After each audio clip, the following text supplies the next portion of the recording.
May problema bang buhay mo? Huwag kang mag-alala. May advice ako. Pakinggan mo.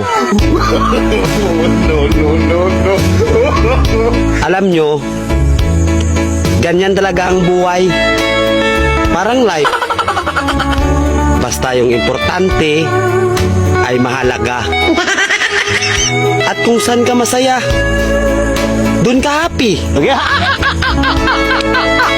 Basta huwag kang maniwala sa swerte. Kasi malas yun. Minsan ay sometimes, kaya matuto tayong tumanggap ng acceptance.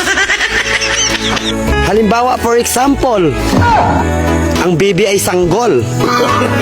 So kung di mo intindihin, you don't understand. Basta kaibigan, lagi mong tatandaan that wherever you go are there. At the end of the day, ay gabi na. At alam mo, walang umaga sa Japan. Kasi lahat sila ay hapon.